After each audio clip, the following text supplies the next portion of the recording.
నమస్తే welcome to yo-yo TV. ఏపీలో assembly ఎన్నికలకు కొద్ది రోజులే సమయం ఉంది. దీంతో రాష్ట్రంలో రాజకీయాలు ఆసక్తికరంగా మారుతున్నాయి. సీఎం జగన్ మాత్రం ఈసారి కూడా తమ పార్టీ గెలవాలని నిర్ణయాల దిశగా అడుగులు వేస్తున్నారు. అధికారం నిలబెట్టడమే లక్ష్యంగా పలు రకాల వ్యూహాలను చేస్తూ ప్రతిపక్షాలకు ఎటువంటి ఛాన్స్ ఇవ్వకుండా పలు రకాలుగా ప్లాన్స్ వేస్తున్నారు ఏపీ సీఎం జగన్మోహన్ రెడ్డి. ఈ క్రమంలో వై నాట్ 175 నినాదంతో గెలుపు గుర్రాలకు టికెట్లు కేటాయిస్తున్నారు. సర్వేల ఆధారంగా పలువురు సిట్టింగ్ ఎమ్మెల్యేలకు స్థానచలనం కల్పిస్తున్నారు.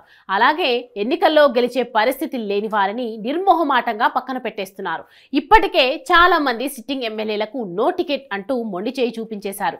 ఈ సంగతి పక్కన పెడితే 2024న జరగబోయే ఎన్నికల్లో జగన్ మళ్లీ సీఎం పీఠాన్ని అధిరోహించాలంటే ఆయన ఎదుట ఎన్నో సవాళ్లున్నాయి. 2019 ఎన్నికల్లో 151 సీట్ల భారీ మెజారిటీతో అధికారంలోకి వచ్చిన వైసీపీ ఈ 5 ఏళ్లలో చాలా విషయాల్లో ప్రజలను నిరాశపరిచింది. ప్రధానంగా రాష్ట్ర రాజధాని విషయంలో సీఎం జగన్ మాటలే తప్ప చేతల్లో చూపించింది ఏమీ లేదు. అమరావతిని పక్కన పెట్టి 3 రాజధానుల అంశాన్ని తెరపైకి తెచ్చి నానా హంగామా చేశారు. చివరకు రాజధానుల నిర్మాణం విషయంలో వైసీపీ అడుగు కూడా ముందు వేయలేదు. అలాగే రాష్ట్ర అభివృద్ధి విషయంలోనూ వైసీపీ ప్రభుత్వం ఫెయిల్ అయిందనే విమర్శలు గట్టిగా వస్తున్నాయి. ఈ 5 ఏళ్ల పాలనలో కొత్త కంపెనీలు రాలేదని, కొత్త ఉద్యోగాలు ఇవ్వలేదని యువత భగ్గుమంటున్నాయి. మరోవైపు నిత్యావసర సరుకులతో సహా అన్నిటి ధరలు భారీగా పెరిగిపోయాయి.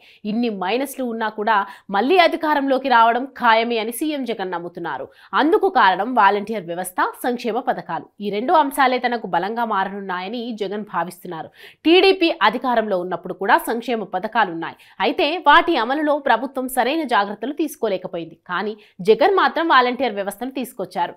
వారి ద్వారా సంక్షేమ పథకాలను ప్రజలందరికీ అందేలా చేయడంలో సక్సెస్ అయ్యారు. మధ్యవర్తుల గోల లేకుండా పథకాల డబ్బును నేరుగా లబ్ధిదారుల అకౌంట్లలో నేరుగా జమ అయ్యేలా చర్యలు తీసుకున్నారు. దీంతో వాలంటీర్ వ్యవస్థ, సంక్షేమ పథకాలు ఈ 2 అంశాలే తమను మళ్లీ అధికారంలోకి తీసుకొస్తుందని జగన్ నమ్ముతున్నారు. మరి ఆయన నమ్మకాన్ని ప్రజలు నిజం చేస్తారో లేదో చూడాలి.